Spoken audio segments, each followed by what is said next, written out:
Olá pessoal, aqui é Elson Azevedo e hoje nós temos mais um episódio do Mente Zen Podcast, o seu desfragmentador de discos. Tudo bem, Marinha? Tudo ótimo. Hoje nós temos uma querida amiga aqui com a gente, a Viviane Queiroz, enfermeira, diretora de enfermagem do CAISO Vila Mariana, enfermeira especializada em saúde mental, colega próxima de trabalho. Tudo bem, Vivi? Bom dia, doutor Elson. Bom dia, Vera. É um prazer estar aqui com vocês.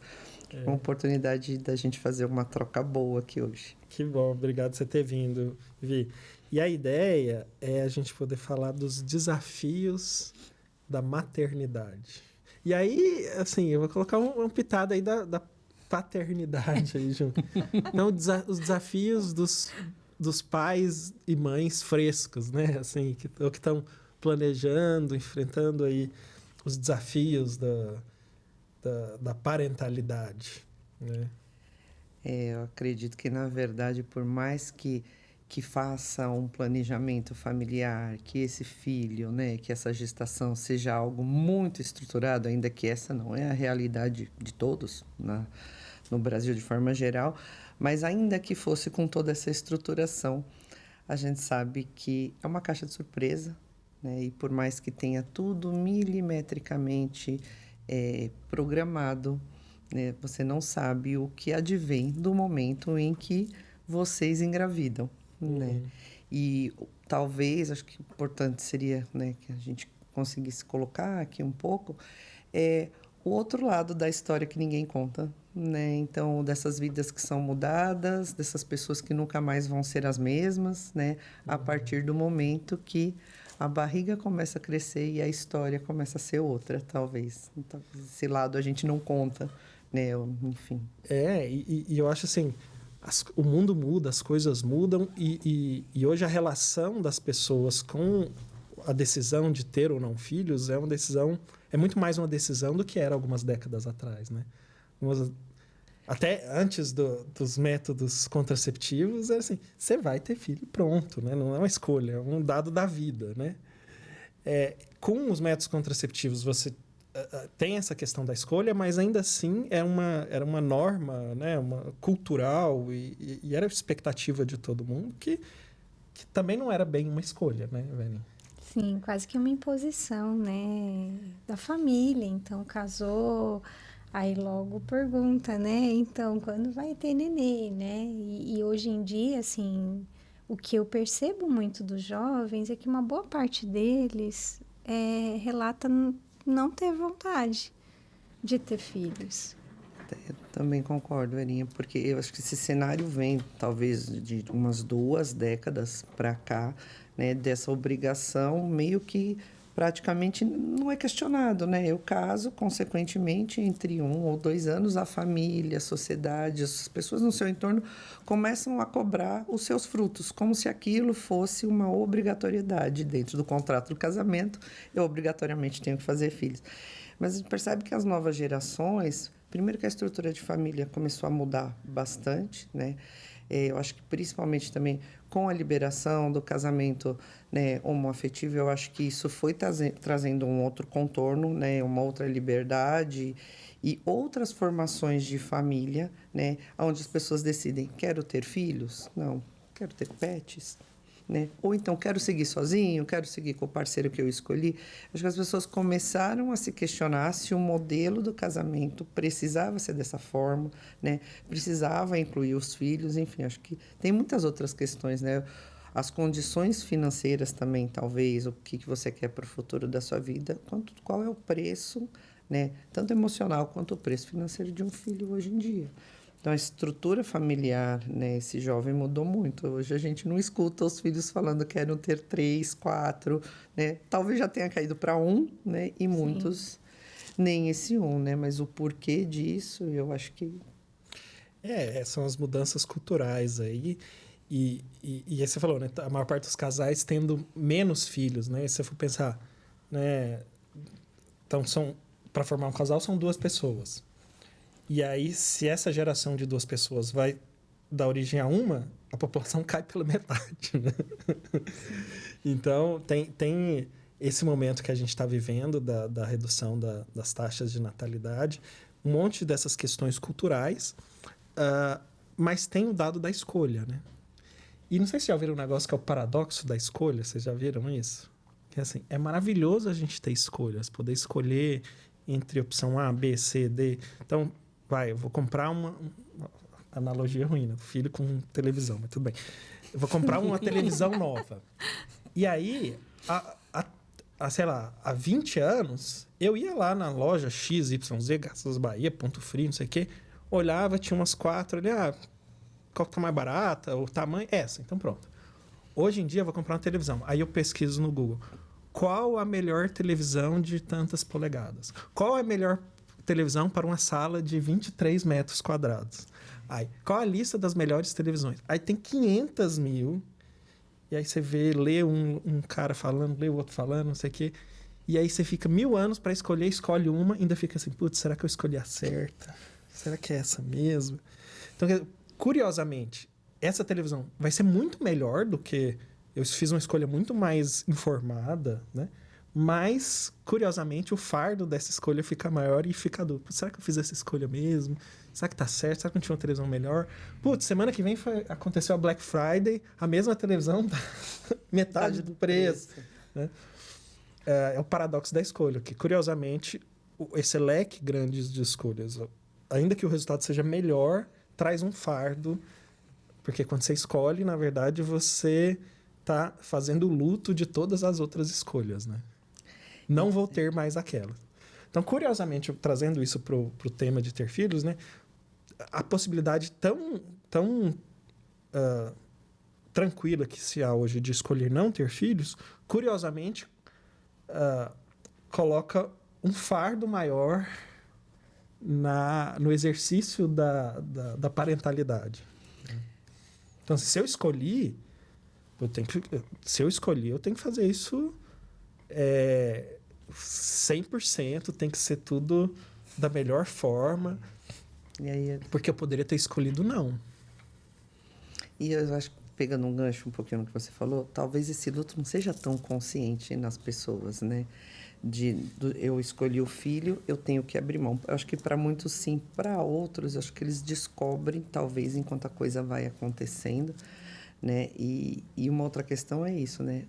Será que eu realmente preciso ser escravo das minhas escolhas? Porque eu escolhi, então agora eu tenho que dar o meu melhor. E se eu não conseguir, eu sou um pai, ou eu sou uma mãe fracassada. Eu tenho uma frase na minha vivência de trabalho que eu nunca consegui esquecer, porque eu não escutei uma vez só.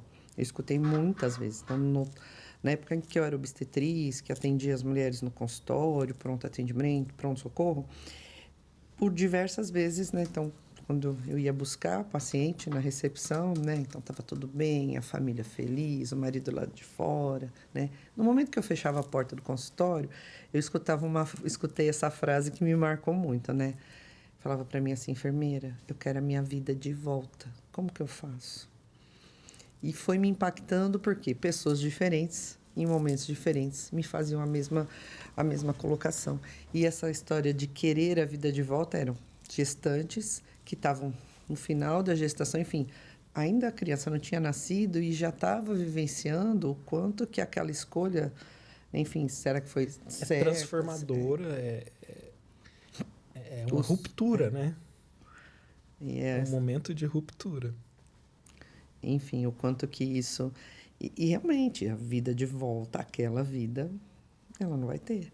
Né? Uhum. Quanto que tem a consciência. Talvez, quando nasce, a gente costuma falar, né? Nasce a criança, nasce outra pessoa, nasce outra mãe, né? E nasce uma mãe e nasce um pai. Mas aquelas pessoas que existiam antes, às vezes elas deixem de ser e se tornem outras. Mas essa transformação e essa escolha, ela vai ter, eu acho que talvez ela vai trazendo um peso muito grande, né? Uma culpa, né? De fazer o meu melhor, como você disse, né? A Verinha já fez alguns comentários, né? Por exemplo, pensando na amamentação, né? O quanto que eu tenho obrigação, né? Então, eu sou mãe, né? Eu fiz nascer, agora eu tenho a obrigação de prover, por exemplo, aleitamento. Será realmente que eu consigo? Né? E se eu não conseguir, será que eu não sou uma boa mãe por conta disso? Né? Entre tantas outras coisas, por exemplo, parto natural. Então, tem muitas mulheres que falam, não, né? Eu quero ter filho, né? Por um parto natural. E aí existe um outro segmento que fala, será que eu sou menos mãe se eu não conseguir viver as dores do parto? Né? Qual é o problema de eu programar minha cesariana? Enfim, né? E eu acho que é um dilema que já nasce nesse momento, né? Bem antes da criança nascer. Então, eu acho que são muitas coisas mesmo, né? Não... É um momento...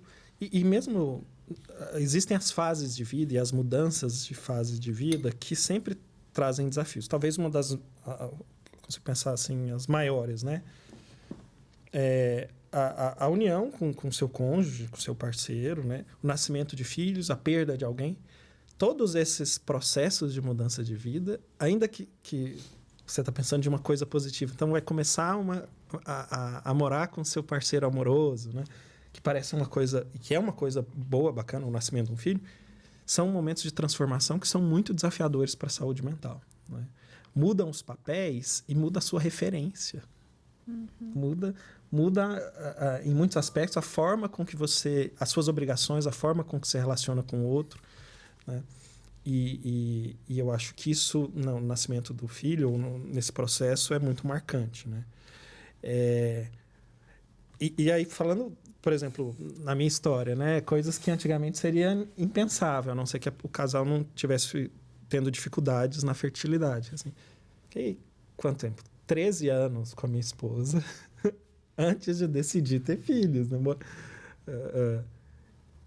E aí, por esse processo do paradoxo de escolha, é assim, agora você quis ter,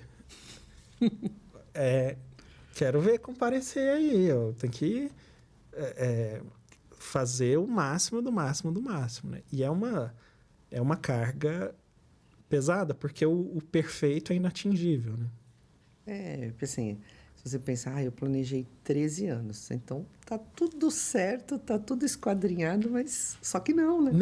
Não é nem planejado. Por 13 anos, a decisão era não ter filhos. Não estava nem no planejamento, né? Não estava na história. Não estava na história, era 13 anos, sem que isso fosse uma questão, assim. E aí você decide. Né? Então, essa é uma decisão com uma carga de compromisso com aquilo que não sei, torna a decisão... eu acho que é uma decisão muito mais madura. Mas, ao mesmo tempo, tem esse paradoxo da escolha e a carga da escolha. Então, assim, em algum nível tem que ser o melhor pai, não pode errar, não pode... É muito difícil. É pesado. É pesado, né? É pesado. Eu lembro que até com uma querida colega de trabalho também, a Hannelore Spiller, que é uma enfermeira antiga, né? Que foi diretora de enfermagem lá também. E aí eu tava lá meio... Ela, como é que tá? E a minha esposa grávida, né? Aí, putz, meio tenso, né? Vai fazer o ultrassom de 20 semanas agora, para ver se tá tudo bem, se não tem malformação, não sei o quê. Uhum. Então tô meio ansioso com isso. Aí ela bateu assim nas minhas costas e falou, sabe essa ansiedade aí, se vai dar tudo certo? Nunca mais vai acabar. O cúmulo da verdade, né? Nunca mais vai acabar. Porque agora é isso, se não tem essa... Aí, se vai dar tudo bem no nascimento, como é que vai ser... Você vai pegar o peito, você vai se alimentar bem, se vai conseguir dormir, se vai parar de chorar, se a babá vai cuidar bem, se vai ter problema na escola, se a escola vai cuidar bem, sei lá. Sempre tem uma série de se não vai questões. sofrer um acidente jogando bola. E aí o coleguinha do meu filho caiu, quebrou os dois dentes da frente. Sabe aquele desespero, assim, né? Podia ter sido com o meu filho. E é um caminho sem volta, né? Porque se você pensar, não importa a idade do seu filho, né? Então, nesse momento, quando o telefone da escolinha toca, você já está com o coração na mão. Se a escola está ligando, que aconteceu alguma coisa com meu filho. Né? E aí eles crescem, o telefone estão fora de... Enquanto ele não chegar em casa, você também está com o coração na mão, né? Então, enquanto, de repente, o carro não está estacionado, você não sabe que a pessoa chegou lá, está lá no quarto, dormindo. Ou seja, a gente só vai mudando, né, de ansiedade e de angústia, independente da idade deles. Isso... Cada fase é uma nova surpresa, né? A gente não consegue... Na experiência, no processo de vocês, assim, foi também talvez tão intensamente uma escolha, assim? Ou foi algo meio que O meu não foi.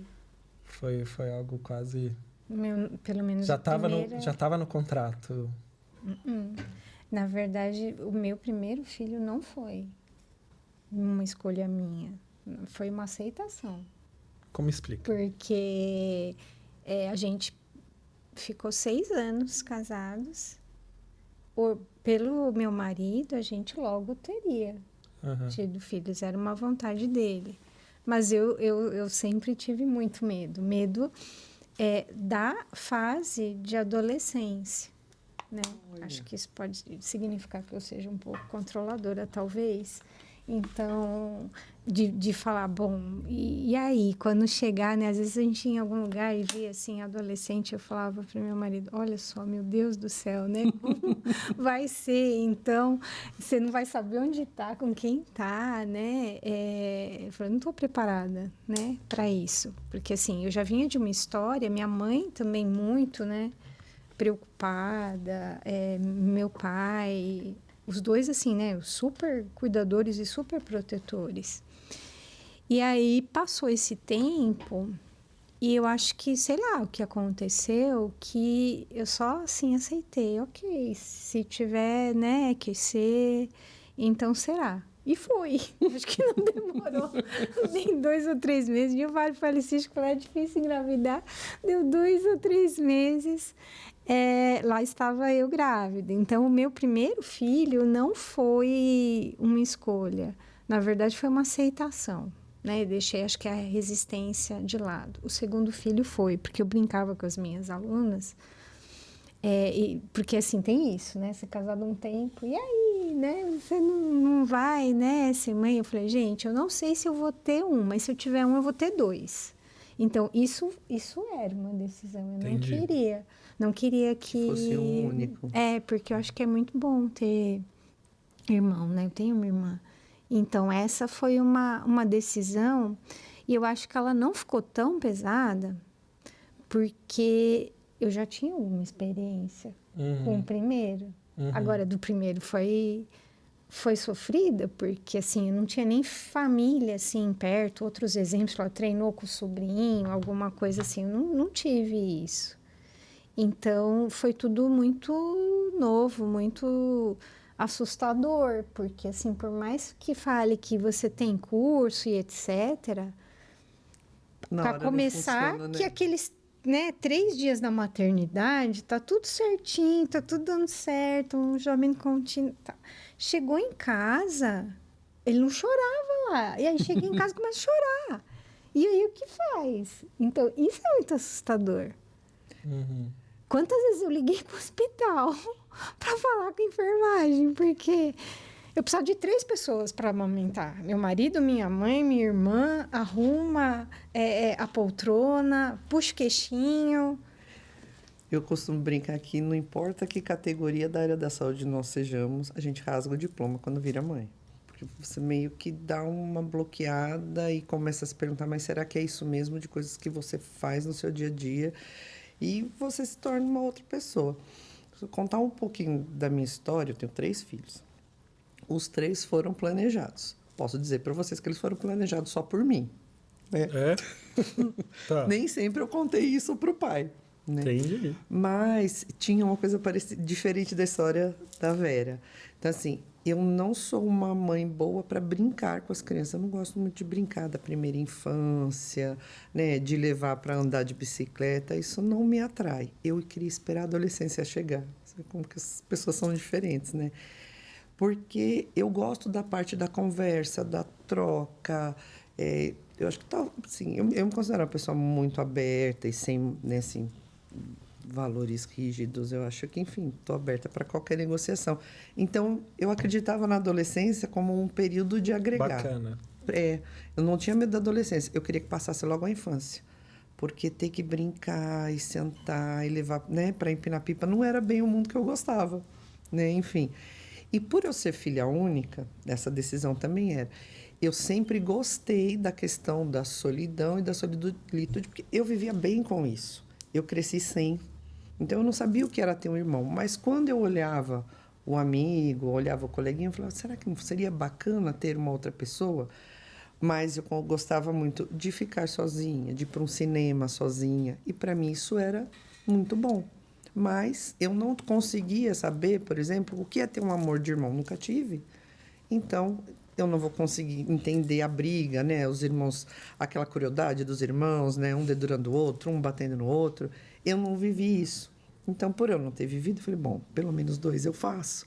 Porque aí eu consigo entender o que é isso, ainda que sentada na janelinha. Então, a ideia de ter mais de um filho foi realmente pensando, por mais que eu gostasse da condição do filho único, né, dessa individualidade, eu queria saber o que era esse outro tipo de amor entre irmãos, porque eu não tinha essa experiência. Você sabe o que eu estou pensando aqui, né? Eu acho que a possibilidade de fazer esse reconhecimento que você fez. Olha, as brincadeiras infantis, isso não era prazeroso para mim. E isso talvez assim... quer dizer que para algumas pessoas pode não ser prazeroso? Pode.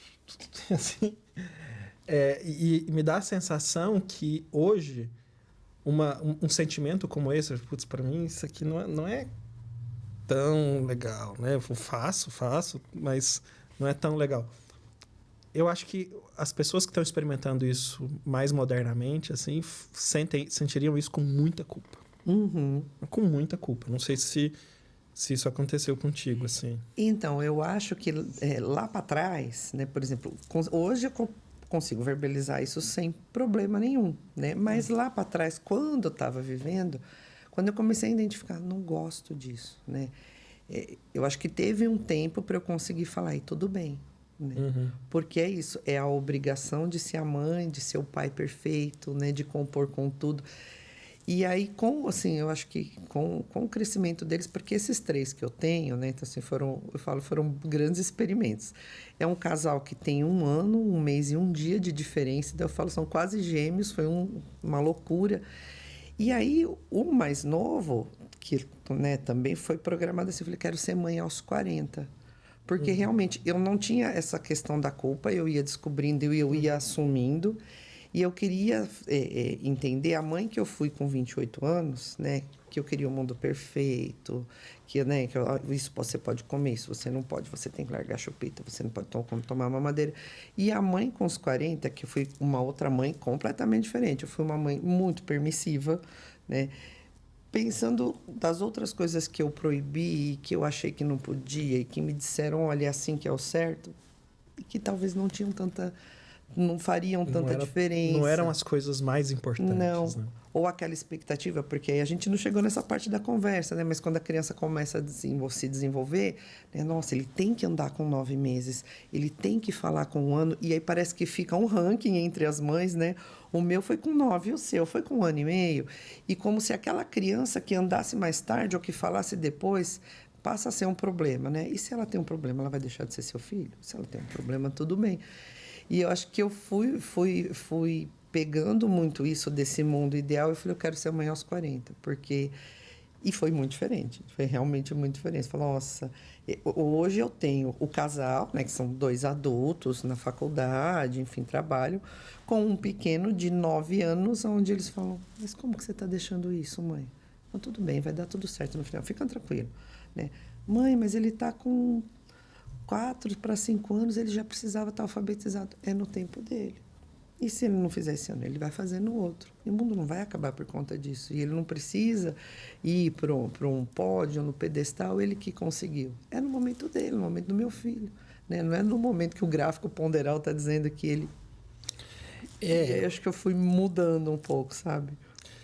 Aí é isso, né? Porque tem uns marcos de desenvolvimento e óbvio que tem os profissionais para monitorar, então o pediatra, a equipe de saúde, né, que acompanha a criança. E, obviamente, esses marcos são pontos importantes, etc. Mas o pai e a mãe, eles ficarem... Naquela, né? Assim, contando no calendário, não faz bem. Eu acho que é uma carga também complicada, né? Óbvio que, por exemplo, se tiver um atraso na aquisição de linguagem e o profissional avaliar, putz, vamos fazer uma intervenção específica, vamos reduzir o tempo de tela, porque o tempo de tela atrasa a aquisição da linguagem, isso pode ter consequências permanentes assim, no processamento dessas informações e tal. Beleza, faz todo sentido. Mas ficar com esse fardo de todas as coisas que a gente tem diretrizes de que aquilo tem que ser desse jeito. Então, você tem influencer de maternidade para falar de estimulação psicomotora, estimulação intelectual, estimulação, musicalização. Então amamentação, aleitamento, sono. Então, faça aqui o meu curso. Ó, o Mente Zen está fazendo curso. Custa só R$10 mil, tá, gente? Um curso de como ser a melhor mãe ou o melhor pai do universo e de maneira garantida seu filho vai ter QI de 150. E eu penso que a gente, talvez, da área da saúde, tenha um peso maior. Assim, não sei vocês, mas eu, por exemplo, quando eu penso em um problema, uma situação, eu já penso a pior situação possível. Eu acho que o fato da gente ter conhecimento de todas as possibilidades, por exemplo, eu penso a pior. Então, se tiver um atraso de fala, né, então, qual a pior situação? Eu não vou pensar aqui, assim, sabe, né? Vamos analisar. É angustiante. Eu acho que talvez para nós seja mais angustiante, né? Porque é isso. A ignorância protege, né? Ainda que proteja até a saúde mental. E aí, como você tem o conhecimento, né, de uma gama, né, na tua cara ali assim, você fala, não, o problema é o maior. Então, isso eu acho que era uma coisa que me pegava quando eu tinha filho pequeno, tanto da parte orgânica quanto da parte de desenvolvimento, e que no terceiro eu já dei uma melhorada, né? Mas é isso, eu acho que é conforme a gente vai vivendo, né? E aí, assim, eu acho que tem os pais e mães, assim, de crianças atípicas ou com algum desenvolvimento não típico, né? E eu acho que tem... a gente vive no termo que o pessoal dessa área usa, assim, uma visão capacitista, né? Como se a pessoa... Se ela não tiver determinada capacidade, ela é inferior, ou ela vale menos, ou ela vai ter uma vida infeliz, né? Mas, ao mesmo tempo, acho que existe um enorme desafio também nas imperfeições dos nossos filhos, porque a gente tem a fantasia do filho perfeito, né? Do filho que vai realizar todos os sonhos que eu não consegui realizar, que vai ser melhor que eu em futebol, em música, em matemática, que vai ser mais charmoso, que vai... E assim... Não, ele não vai ser perfeito. Ele vai ter ele espera que meu filho seja perfeito, mas provavelmente não vai ser. Com certeza não vai ser. Provavelmente. Eu acho que esse acho que o principal está garantido, Vivi. O principal está garantido. Perfeita. Porque a gente foi escolher que música que ele vai cantar na escola, que vai ter uma apresentação semana que vem de música na escola. E aí, obviamente, a gente escolheu uma música do Galo, né? Então, essa parte está garantida. Foi democrático. Foi bem democrático. Foi democrático. Ele queria Patrulha Canina, a música da Patrulha Canina, mas já tô... Que seria já estamos alterando aí. Só que eu fui perceber agora que os cânticos de torcida, eles são quase todos ou preconceituosos ou em algum nível. Aí eu falei, putz, eu acho que não vai dar pra gente cantar nenhum cântico da torcida do Galo na sua escola, Heitor. Por exemplo, tem um determinado cântico lá que pro Heitor a gente falou assim que quem tá cantando a torcida do Galo, né? Aí tá chamando a torcida adversária de Filho da Lua. Suave. Bacana. É muito suave. Linguagem sutil. A torcida chamando o Fábio, que agora está no Fluminense, mas é um goleiro que ficou, sei lá, 15 anos no Cruzeiro. É a torcida do Galo chamando o Fábio de filho da Da lua. lua. Nossa. Filho da lua. Que ele, em 2005, 2006, não lembro, que o atacante do Galo marcou um gol do meio do campo no Fábio, né, o goleiro do Cruzeiro, que tava de costas, assim, meio distraído. E a gente tem que pensar que a turminha do Heitor tem quantos anos? 3. 3 anos. Mas o Heitor aprendeu a cantar Filho da Lua. Então, mas a gente tá combinando de não cantar isso na escola. Essa é uma tática boa, né? Mamãe em casa pode falar palavrão? Pode. Então eu posso ficar à vontade? Só não exagera. Agora eu tô abrindo a porta, vou pra escola, vou fechar a boca. Então, Não, esse eu é não o sei. trato. Não sei. Eu tenho sentimentos ambíguos, assim. Mas Filho da Lua, e é literalmente assim que ele falou. Ah, papai, por que Filho da Lua? Eu falei, porque ele tava distraído na hora. Olhando pro do céu. gol. Mas eu acho que esse ponto aí que você falou é uma outra coisa que se a gente abre, aí tem um universo, né? Depois dos filhos prontos, é o quanto que os pais, e muitas vezes é inconsciente, né? O quanto que eles projetam, né? O futuro ou a vida desse filho com base nas frustrações que ele teve ou naquilo que ele quer que o filho represente, né? Então, a gente vê os pais falando, olha, então, com tantos anos meu filho vai estar na primeira série, com tantos anos ele entrou na faculdade, ele vai fazer tal faculdade, com tal idade ele está formado, pronto, eu já nem tenho, já cumpri meu papel e eu não tenho mais responsabilidade com isso. Isso é uma fala muito comum, né? Assim, não deveria ser, mas é uma fala comum, né? Da expectativa. Você põe o filho no mundo, que deveria ser para o mundo, você pensa que ele é para você, e aí você vai traçando a trajetória dele como se você pudesse, né?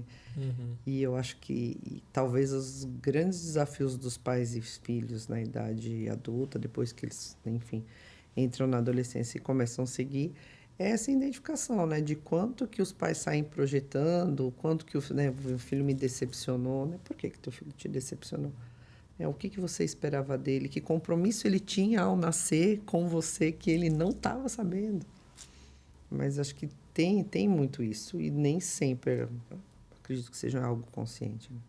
Não, é um desafio enorme, né? Lidar com as nossas expectativas, que é uma expectativa que, na minha visão, tá mais intensa do que no passado. E em algum nível tem até uma coisa evolutiva nisso, né? Antes você tinha... Tá, meus avós tiveram 13 filhos, né? É possível, um vai dar certo nesses 13 aí, né? Um eu acerto. Agora eu que tive um só, esse um tem que dar certo, né? Judiação. Esse um tem que dar certo. Dos 13, se uns 2 derem certo, e aí segurar a família ali, dar um apoio e tal, já resolve, né? Meu um tem que dar certo. Esse desgramado. E aí a gente pensa, né? O que será que ia dar certo? Sim. Torcer pro Galo. Tá, não, isso a gente Né? já imaginou que isso faria O parte. resto, assim, conseguir ter a expectativa, né? Ter um grau de independência aí, né? Financeira e pessoal. Né? E se ele pensar em outra coisa? E aí? Se ele falar assim, papai, quero morar com você até os meus 50 anos. Um lado de mim vai achar bom, né? Mas por outro, vai estar eu lá com 90, ainda atendendo no consultório. Vai ser difícil. Olha, Tem aquele... o filme do Will Ferrell com... Acho que é... Step Brothers, que ele faz um... Eles são irmãos por parte de pai... não, assim... O pai o pai de um e a mãe do outro se casam e eles carregam esses filhos dos dois, as duas que são histórias. 2 caras de uns 45 anos. E levam para a mesma casa. As 2 crianças. 2 crianças de 40 e poucos anos, né? Aí como é que esses 2 jovens vão brigar ali para ver quem que é o mais mimado, mais dependente. Aí tem a cena icônica do Will Ferrell pedindo para a mãe dele, assim, lá no basement, né? No porão da casa, onde ele tem lá o quarto dele. Aí ele tá discutindo, né? Como ele tá resolvendo as coisas aqui. Aí grita: mãe, traz a almôndega! Almôndega! Eu particularmente estou numa fase que eu brinco com o mais velho. Meu mais velho tem 22 anos, né? Eu falo assim, dá para você ficar em casa até uns 35, uns 40, não tem pressa, para que você vai embora? Você vive bem, tá tranquilo, tem toda a liberdade dentro da sua casa, tem seu próprio quarto. Eu falo, mãe, você quer me aguentar até essa idade aqui, dependendo de você? Não, depender de mim ou não, né? Gosto da sua companhia. Pode ficar, não precisa casar, não precisa me trazer a nora, não precisa me apresentar. Né? Mas, enfim, eu posso até estar falando brincando, mas só que não. Não, no sentimento. Não. Assim, uma coisa que eu sempre perguntei para eles, né? O que é sucesso para você? Porque se a gente olhar, se a gente fizer essa pergunta, né, amplamente, talvez a maior resposta que a gente tenha é que a pessoa tem independência financeira, ela compre o seu carro zero com X anos depois que ele se forme, que faça uma faculdade, que tenha a casa própria. Mas será que esses sonhos realmente são sucesso para todo mundo? Pode talvez ser para a maioria, mas pode ser, por exemplo, que para o meu filho não seja, e ele querer ficar com a mãe até os 40 anos, que legal. Assim, eu acho que uma coisa que a gente não se pergunta é o que é, talvez o que é sucesso para mim possa não ser sucesso para o outro. Então, muitas vezes, ter sucesso, de repente, olha, quero manter uma família unida, né? Enfim, outros valores que não incluam muitas conquistas, talvez, financeiras, ou conquistas que demonstrem status social, enfim. E acho que, às vezes, alguns filhos saem assim, né? E, às vezes, os pais talvez não enxergam esse direito de repente, né? Então, aquela família que todo mundo, por exemplo, foi funcionário público, ou que todo mundo fez uma faculdade, né? E aquele cara que fala, eu não quero. Não é isso que eu quero para mim. Não quero tocar a empresa do meu pai, por exemplo. E o quanto que talvez ele não vá ser compreendido, né? Simplesmente porque ele tem outras ideias de sucesso. É duro isso, né? Você pensa, uma família lá que tem uma empresa familiar, que é o sustento de todo mundo, e aí, putz, a próxima geração não quer. Não quero. E aí, às vezes, a gente, um pouco mais velho de guerra, fala assim, putz, mas tá vendo que você vai se ferrar, meu? Isso aqui já tá dando certo, pronto, você quer né? fazer o quê da vida? Vem aqui. E, cara, não, vou... Vender minha arte na praia. É. Você fala, meu Deus! Que chonga! Enfim, e se ele for feliz, é complicado. Pra gente é muito complicado. Tá tudo estruturado. A família tem lá um escritório de advocacia mega conceituado. Não quero fazer. Não é isso que eu quero. E tudo bem, assim, mas é duro para quem tá lá dentro. Na função de pai, mas assim, putz, você tá vendo que você vai bater a cabeça na parede, cara. E a gente vai ter que deixar. Sim. A gente, assim, eu penso, né, de ter que deixar, porque é isso. Você vai perder o outro no momento que você impõe a sua realidade, né? Eu acho que é a mesma coisa do tratamento, né? Então, a gente, enquanto profissional da saúde, às vezes a gente faz cada plano para os pacientes, né? Um super plano terapêutico, mas a gente, às vezes, esquece de perguntar o que ele busca com aquele tratamento, né? Então, assim, o que eu quero, né? O que você veio fazer aqui, né? O que você quer? E a gente faz um plano mirabolante, perfeito, para nós. E, às vezes, ele quer uma coisinha tão pequenininha, né? E por isso que acaba dando no final tudo errado, né? Porque ele é o protagonista, né? Então, acho que é esse lugar mesmo de sustentação, né? A gente oferece, mas o outro pode recusar, pode não querer, pode querer em parte, né? E aí eu queria voltar um pouquinho na história, resgatando até a tua experiência, né? Antes de vir para a saúde mental, mas já trabalhando, né, com saúde mental. Quando a gente pensa, né, para a mulher, a maternidade, né, ela traz muitos convites de mudança, de amadurecimento, de autoconhecimento, de um abrir mão de muitas coisas. Então, o que me vem, né, que era uma coisa que eu observava muito, que aconteceu comigo e acho que acontece com todas as mães. Enquanto você está gestante, absolutamente todas as pessoas, né, do marido até o desconhecido, todo mundo mima você, cuida, ela está grávida. E aí o bebê nasce, e aí as pessoas nem te chamam mais pelo nome. Você assume a invisibilidade, porque você não é mais a Viviane, você é a mãe da...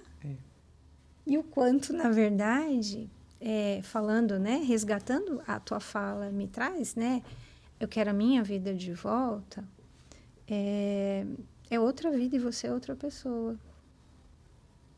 Você ocupa outro lugar. É um desafio, né, desse próprio lugar. Agora, deixa eu te dizer que essa invisibilidade é até pior pro pai, viu? Ah, é? É muito pior, porque na gravidez também o pai... E nos primeiros meses do nascimento, o pai digamos assim, ele tem um papel, por mais que ele se esforce e tal, é um papel que é menos relevante. Não relevante, mas é menos... O pai não é mimado, né? O pai não é mimado. E assim, tem a coisa da amamentação, de não sei o que, que torna um cuidado da mãe muito específico, né? E o pai não entra nisso, o pai fica escanteado. E até um outro ponto para discutir, assim, e o impacto no casal, né? Nessa história de ter filhos. Porque, primeiro, na decisão de ter filhos, então um monte de casamento acaba ali, porque, putz, eu quero isso, quero aquilo, e aí aquilo vira um conflito. Ou insucessos na tentativa de ter filhos e aquilo sendo um tumulto no casamento. E depois... depois que nasce, o impacto dessa nova disposição na vida da família, né? Sim. Fiz pensar nisso, o Por casal exemplo, também... A gente falou muito, né? Você não é mais essa pessoa e você não é mais essa pessoa. O casal também não é mais o mesmo. Então, assim, tá a mãe cansada com as demandas e não dorme, não sei o quê. O pai também. Como é que tá a vida sexual do casal? As conversas, né, também giram em torno das necessidades da criança, muitas vezes. Você não fala mais da relação, das necessidades de cada um. Ele teve febre, não tá indo bem, não tá indo bem. Como é que é a vida sexual do casal no primeiro ano de vida do... Nem é. Ou não é. Ou não é. É isso. E acho que também é uma escolha que mesmo que o casal planeje, né? Enfim, ele não sabe o que ele pediu, ele não sabe o que veio naquele pacote. Então, por mais que ele, não, vamos assumir, vamos fazer, só no momento que ele está vivendo, o quanto que um vai se distanciando do outro, o quanto que um vai olhando para a sua transformação e o outro vai olhando para a sua transformação e o casal vai fazendo assim, né? E às vezes demora para se dar conta, né? E aí vai perdendo o assunto, vai perdendo... Eu acho que podem ganhar outras coisas? Podem, né? Mas é isso. Vai perdendo muito. O primeiro ano eu acho que ele é muito difícil, né? Quantos e quantos casais não se separam assim? Talvez no primeiro ano, não, mas ali no segundo ano, depois do nascimento do filho. Porque... Depois que fez aniversário, né? Primeira festinha de aniversário. Não tem vida sexual, não tem nem a relação do casal, mesmo independente da parte sexual, não tem esse o diálogo do casal, o momento do casal. E o troço. Perdeu o companheiro, perdeu a amiga, né? E eu acho que essa decisão agora, que é uma decisão mais pesada, eu vou decidir ter filhos e vou ter que investir tudo, faz esse aspecto do casal ficar ainda mais negligenciado, né? Uma coisa que eu penso, é uma decisão que, enfim, eu não tenho noção do tamanho da decisão que eu tomei, né? Eu só vou descobrir o tamanho da decisão que eu tomei vivendo, né? O quanto que o meu casamento vai se fortalecer ou o meu casamento vai naufragar, né? Enfim, o quanto que éramos 2, agora somos 3, né? E conseguimos ser 3 individualmente, conseguimos ser 3 em conjunto, Porque antigamente as pessoas até falavam ao contrário. Não sei se Você já tinha ouvido assim, o casamento tá mais ou menos, então é melhor ver um filho. Para ver se dá uma revigorada. Unir o casal, né? Era uma estratégia antigamente. E que talvez uma estratégia, pensando naquilo que você falou, Verinha, enquanto a mulher está grávida, né? É uma situação, né? Para a mulher é muito bacana, é muito confortável, é uma comoção social, né? Uma barriguda pela rua, né? Enfim. Agora... você está falando dessa parte, né? Porque assim tem um monte de desafios também físicos, hormonais, não tem. É bonito para os outros, né? Mas de repente. Mas tem essa coisa assim, né? Enfim, tem uma satisfação ali no geral. Enfim, cada um vive a gestação do seu jeito, mas assim. É isso. Com o bebê fora do útero, né? É outra conversa. Você tem a atenção para o bebê. E a mãe perde esse lugar, mas eu ainda ressalto. Pai, pior ainda. Pai nem existe. Pai não tem lugar, não né? Tem nem não pai, tem pai, lugar. Pai, se quiser ter lugar, tem que ir pro bar. Por exemplo... É um papel super importante de suporte, né? Com certeza de apoio. Mas olha só, lá em casa, né? Então, começo das primeiras semanas, e aí eu acordava, toda vez que o Heitor acordava, eu ia lá ajudar, ver a coisa de posicionar, pega, não sei das quantas, não sei o quê. E aí pegava ele, tentava acalmar, né? E aí, lá pelas tantas, assim, eu ficava tentando acalmar ele, e nunca dava certo. Aí, pelas tantas, minha esposa falou assim, foi o seguinte, não acorda, não. Pode voltar a dormir. Aí, desde então, eu durmo, nunca mais tive problema para dormir com o bebê, né? Mas fui escanteado. Né? Você foi absolvido. Podia ter ido, se eu não tivesse fazendo anos de análise, eu falei, tá bom, então vou pro bar.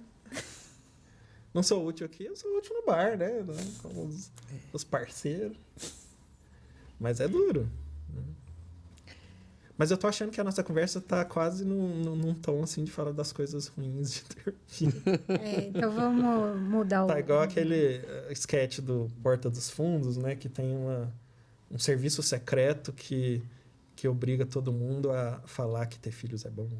Aí tá no chá de bebê da criança, aí os que já têm filho falam, pô, cara, parabéns, você vai ver, agora que você vai ver o que é amor de verdade, não sei o quê. Aí fala baixinho assim, cai fora. Assim, não, é maravilhoso, não sei o quê. Não, vai embora, corre enquanto é tempo. Aí já o serviço secreto já pega esse cara que falou isso e já mata, ele substitui por enquanto. Não, mas eu vou resgatar agora com um versinho que eu aprendi lá atrás, na minha infância, mas que eu acredito ser muito verdadeiro pela própria vivência, que diz assim: o amor disciplina tanto que, no fundo, aperfeiçoa a conquista de nós mesmos por meio de outra pessoa.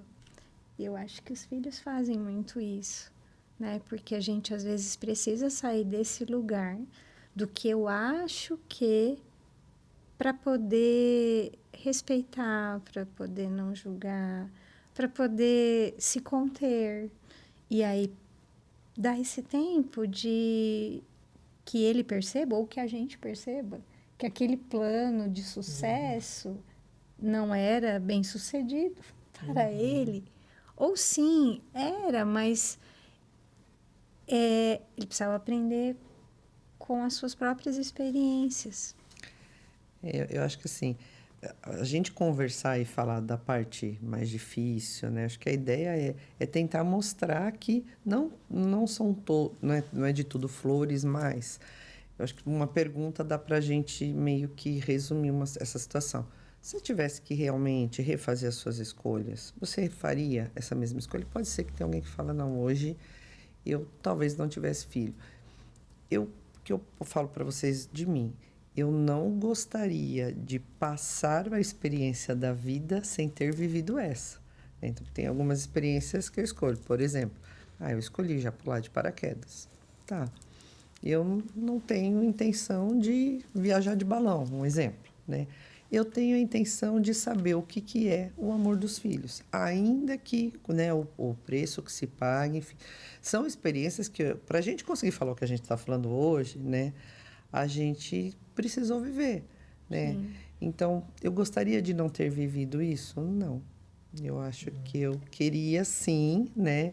Faria de novo? Talvez fizesse em outra ordem cronológica, talvez faria igual eu, se esperar, ao invés de 3, esperaria 20, pode até ser.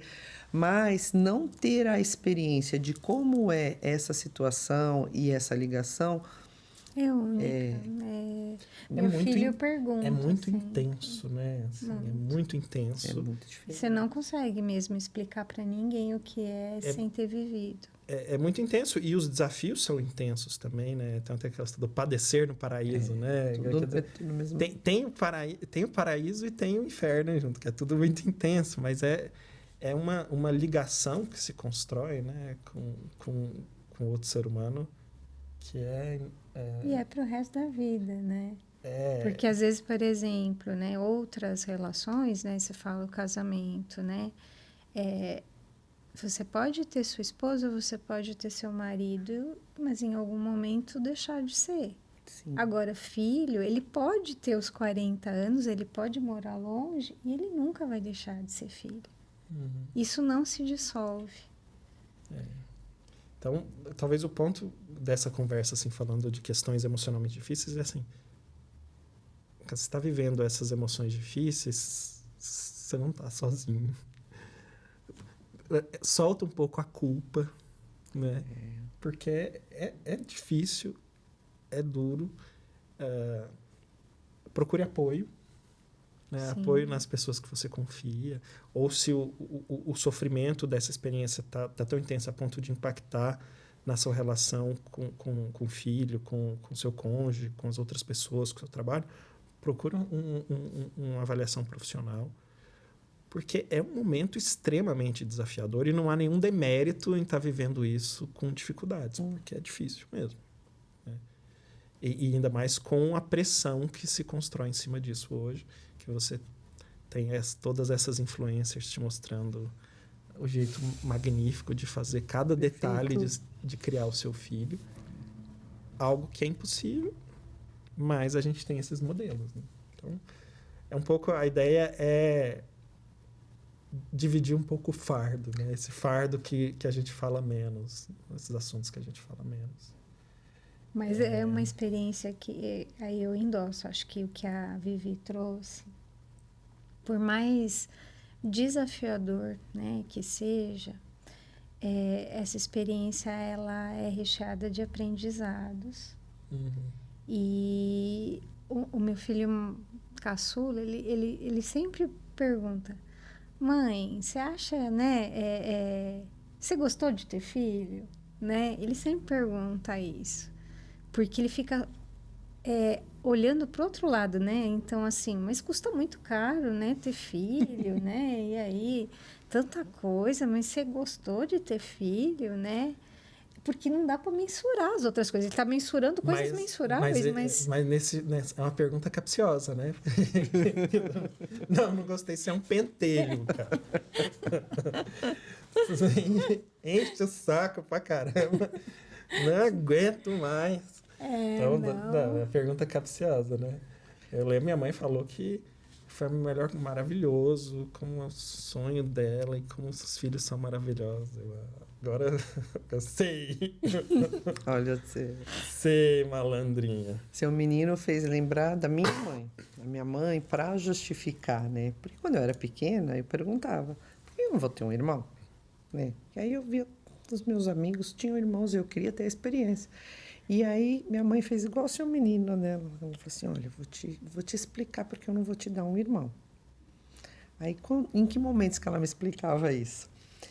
Quando eu queria um presente. Então, por exemplo, eu gostava muito da Barbie. Eu sou do tempo da Barbie, né? A Barbie era a revolucionária na minha vida. Então, eu queria uma Barbie, eu queria o carro da Barbie, eu queria alguma coisa da Barbie. Tá bom. Aí ela chegava com um presente. E aí eu tinha pedido uma boneca. Ela chegava com a boneca, né, com a Barbie, o namorado da Barbie, o carro da Barbie. Eu falava: nossa, mas eu só queria uma, né? E aí eu ficava muito feliz. Ela falava assim para mim, sabe por que eu te dei tudo isso aqui? Porque você não tem irmão. Se você tivesse 2 irmãos, ia ser só esse para você, esse para o teu outro irmão e esse para o outro irmão. Então, pensa bem quando você continuar me pedindo irmão. Então, malandrinha sua mãe, hein? Malandrinha. Terrível. Malandrinha, né? Todas as vezes ela fazia isso. Mas sabe o que acontece no dia a dia para cuidar dos filhos e para se virar com as saias justas, assim, às vezes a gente faz coisas que não tá nos livros, né? Longe. É duro isso, né? A gente se pega em um monte de saia justa com os filhos e fazendo escolhas. Putz, eu acho que eu nunca imaginei que eu faria desse jeito. Tá bom, foi o que eu consegui. É porque você não sabe as perguntas que vão vir. Não dá para estudar. Elas surgem. E aí, naquele momento, você tenta, né, ter a melhor sabedoria. Mas... Isso que você falou do aprendizado que os filhos trazem, né? Eu vejo isso da seguinte forma. Essa experiência vai testar os seus limites. Vai te mostrar todos os seus limites. E isso você vai aprender. Né? Vai revelar todas as suas faces. Exato. E aí, você tem uma coisinha ali que tá da sua personalidade que você às vezes esconde. O moleque, ele vai pôr pra fora. Pega, né? Ele vai pôr pra fora. Ele pega. É uma função, né, que eles têm, e aí de trazer à tona, e aí aquilo que estava escondido tá fica lá distraído, brincando, não sei o que, nem olha pro pai, eu coloco uma balinha na boca. Pai, o que tá comendo?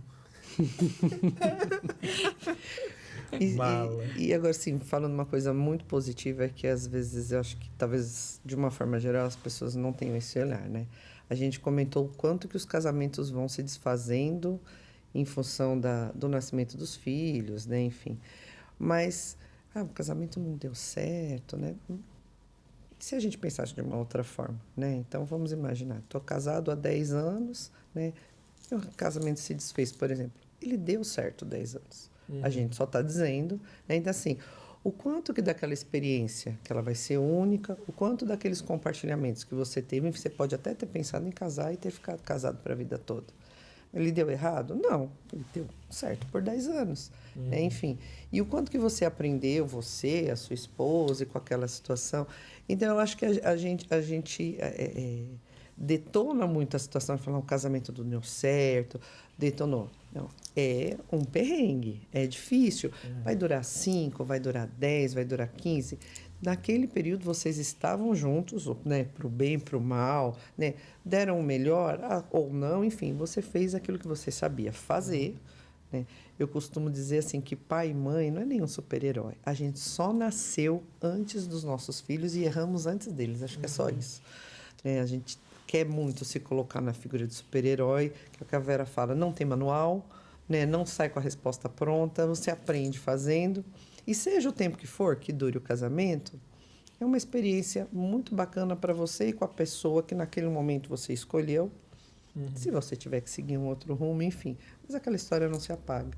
A gente é muito malvada, né? De falar que o casamento acabou. Uma boa pontuação, assim, porque é isso, né? São experiências difíceis mesmo. E considerar que o fim de um casamento seja um fracasso, isso é errado. É muito cruel, né? É muito cruel da nossa parte, assim, talvez. Porque, talvez no seguinte sentido, né? Você não planeja casar para se separar, né? Então tem esse luto, né? Daquela expectativa que foi frustrada. Fadas, né? Felizes para sempre. Mas aí eu acho que a gente precisa de um episódio sobre casamento, inclusive, que aí eu vou trazer a minha esposa, né? A gente lava a roupa suja. Aliás, eu falei assim que o meu filho tem 2 anos e 10 meses. Minha vida sexual vai muito bem, obrigado. Viu? Só deixando isso muito claro. Acho que 2019, né? Tava tudo bem. A gente entendeu, a gente entendeu. Não, mas de jeito nenhum. Mas para a próxima sessão de casamentos, eu espero que vocês me chamem, né? Porque aí eu tenho 5 histórias para contar, um funeral, então pode me chamar. Meu Deus. Então, é a experiência 5 em casamentos pessoa. e um funeral? Você pensou? Sério? Então, temos um expert aqui pra Depois gente falar. a gente deixa essa história para uma outra vez, né? Como é que é uma frase boa, né? Como deixar seu casamento blindado para sempre. Nossa. Será, gente? Não, mas esse é o curso que Que a gente vai fazer. que a gente vai vender por míseros R$8.500. Mas, poxa, quanto vale Uma receita dessa? Quanto vale uma quanto receita vale, dessa? né? Então, cada um escolhe o que é importante, né?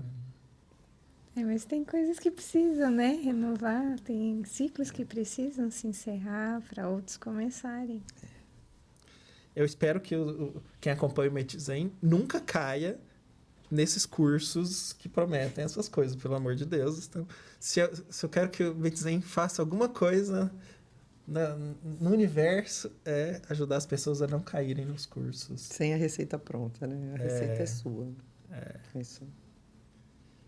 E aí o curso tem a sacadinha, né? Que é assim, olha, 3 dias de curso gratuito que você vai aprender tudo sobre tal assunto, que é um assunto que o YouTube já pegou que é importante para você e te mostra lá o curso. Aí eu vou fazer, né? Só que aí esses 3 dias de curso gratuito eles são, na verdade, só o gancho para você comprar o curso de R$5.000, né? Que provavelmente não tem nenhuma informação lá tão relevante assim, mas é bem feito e tal, tem pessoas bacanas falando. Então, não caia no golpe do curso, pelo amor de Deus. Essas receitas prontas, né, e rápidas de solução. Pois é. Então, tá, gente, adorei chorar as pitangas aqui da paternidade. Acho que eu sou o pai fresco aqui da história, né? Vocês são mais evoluídos aí nesse desafio. É só outra fase. Aprendi muito. Né? Aprendi muito.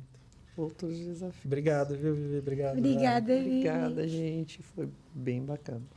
E com isso a gente encerra mais um episódio do Mentes em Podcast. A gente se vê no próximo vídeo.